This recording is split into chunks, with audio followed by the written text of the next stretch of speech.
નમસ્કાર, આપ જોઈ રહ્યા છો યુટીસી ન્યૂઝ। જે દુનિયામાં અશક્ય છે તે વડોદરા શહેરમાં શક્ય છે।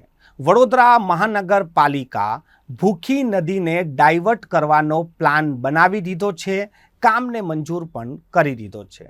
આપ કલ્પના કરી શકો છો કે નદીના વહેણને કોઈ બદલી શકે છે? પાણીના વહેણને કોઈ બદલી ના શકે। પાણી પોતાનો રસ્તો જાતે બનાવે છે।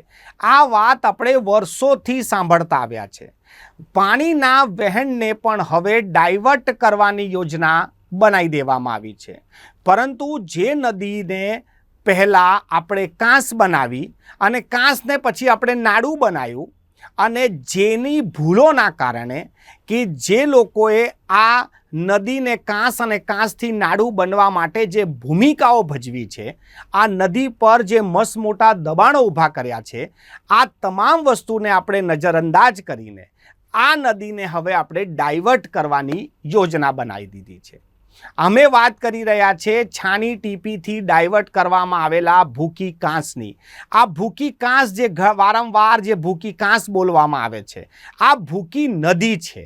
વિશ્વામિત્રી નદીની પેરેલલ વહેતી એક વરસાદી પાણીના નિકાલ માટે વર્ષોથી અહીંયાથી પાણી આવે છે।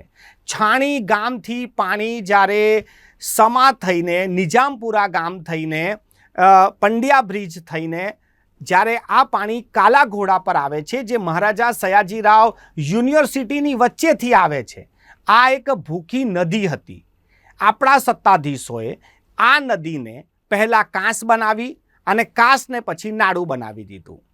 આ જે તસવીરો ગૂગલ મેપથી લેવામાં આવી છે, આ નિજામપુરાનો મેઇન રોડ છે અને નિજામપુરાના મેઇન રોડ પર જે ટ્રાન્સપોર્ટ હબ બન્યું છે, આ ટ્રાન્સપોર્ટ હબની જે ઇમારતો બની છે, આ ઇમારતો પાસેથી જ ભૂખી નદી પહેલાં વહેતી હતી। ત્યારબાદ એક કાંસ બનાવવામાં આવી અને કાંસને પણ એટલી સાંકડી કરી દેવામાં આવી કે હવે તે નાળું થઈ ગયું છે। જેમ જેમ પાણીનો ફ્લો વધે છે, આ સહન નથી કરી શકતી અને ત્યારબાદ સમા વિસ્તારમાં પાણી ભરાઈ જાય છે।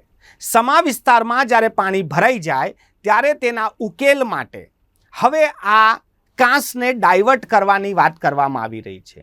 કોંગ્રેસ આનો વિરોધ કરી રહી છે।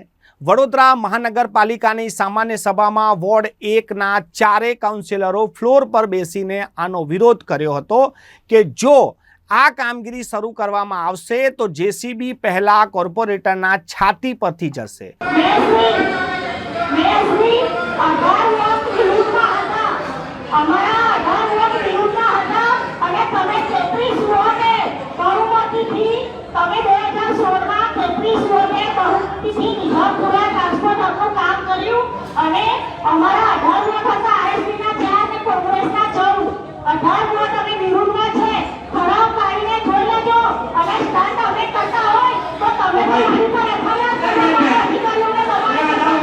એટલે 1 નંબરના જે કોર્પોરેટર છે, એટલે કે વોર્ડ 1ના, તેમનું કહેવું છે કે જ્યાં પાણી નથી આવતું ત્યાં પાણીને લાવવાની કોશિશ કરવામાં આવી રહી છે।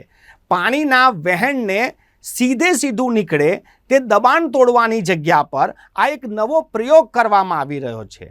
હવે આ પ્રયોગ વડોદરાની જનતાની ભલાઈ માટે છે કે પછી કોન્ટ્રાક્ટરોને જ કોઈ લાભ કરાવવા માટે આ પ્રકારના તૂત ઊભા કરવામાં આવે છે? એક તો રોડ તોડીને ત્યાં કેનલ બનાવશે ને પછી કેનલ બનાવવાનો બી ખર્ચ, એટલે બમણો ખર્ચ, લગભગ 100 કરોડ રૂપિયા જનતાના ટેક્સના નાણાંમાં વપરાઈ જશે અને પરિણામ શૂન્ય આવશે। આ અમે નથી કહેતા, ત્યાંના સ્થાનિકો કહી રહ્યા છે, ત્યાંના બુદ્ધિજીવી વર્ગના લોકો કહી રહ્યા છે કે આ સમસ્યા કેનલથી દૂર નહીં થાય। કોઈ પણ પાણીના વહેણને આપણે રોકી ના શકાય, અહીંયા તો ડાયવર્ટ કરવાની વાત છે। આપણે આ વહેણને જ્યાં પણ અવરોધ હતું એ અવરોધને દૂર કરવો પડે। જેને પણ આ અવરોધો ઊભા કર્યા છે, જેને મંજૂરી આપી છે, તેની પર પગલાં ભરવા જોઈએ। પરંતુ આપણે શું કહી રહ્યા છે કે જે લોકોએ એક નદીને પહેલાં કાંસ બનાવીને પછી નાળું બનાવ્યું, હવે તેને આપણે નજરઅંદાજ કરીએ, આપણે એક બીજા રસ્તો બનાવી દઈએ। સાહેબ, પાણી માટે તમે એને ડાયવર્ટ કરો, પાણી તમારા કયામાં નથી, વરસાદી પાણી છે। આ કોઈ ડેમની નહેર નથી બનાવવાની કે ડેમમાં એક સીમિત પાણી છોડવામાં આવે છે અને એટલું જ પાણી છોડાશે. આ તો વરસાદી પાણી છે. ઉપરથી કેટલું પાણી આવશે તેનો અંદાજો તમને ના હોઈ શકે. તો પછી તમે કયા માપદંડથી કોઈ કાંસ બનાવી શકો છો? નદીને નદી રહેવા દો. કુદરતી જે સ્ત્રોત હતા, તળાવો, કાંસો, એને પૂરીને જ આપણે વડોદરા શહેરમાં પૂરની પરિસ્થિતિઓના નિર્માણ કર્યા છે. હજી પણ આપણે જાગવાની જરૂર છે. વડોદરામાં પહેલાં જેટલા તળાવો અને કાંસો હતા એ જ કન્ડિશનમાં જો આપણે એને ફરી બનાવી દઈએ તો વડોદરા શહેરમાં પૂરનું સંકટ અટકી શકે છે. પરંતુ આપણે તો નજરઅંદાજ કરીને બીજા રસ્તે જઈ રહ્યા છે.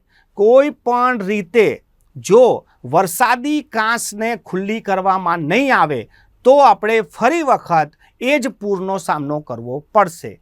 આવી પરિસ્થિતિના નિર્માણ વચ્ચે જ્યારે કોંગ્રેસ વિરોધ કરતું હોય, કોંગ્રેસ કલેક્ટરને આવેદનપત્ર આપતું હોય, કાઉન્સિલરો સભામાં નીચે બેસી જતા હોય અને ત્યારબાદ પણ લોકો, સત્તાધીશો એવું કહેતા હોય કે આ લોકોની ભલાઈ માટે છે, આનાથી પૂર નિયંત્રણ થશે, પાણીનો ભરાવો નહીં થાય, તો એક હાસ્યાસ્પદ વાત લાગે છે. કોઈ પણ વ્યક્તિ, કોઈ પણ મોટું એન્જિનિયરિંગ નદીને ડાયવર્ટ ના કરી શકે. નદીનું વહેણ કુદરતી જ હોય, પાણી જ પોતાનો રસ્તો જાતે કરતી હોય છે. આપણે પાણીને વળાંક ના આપી શકીએ. બસ આટલું સત્તાધીશો સમજી જાય તો વડોદરા શહેર પૂરથી મુક્ત થઈ જાય.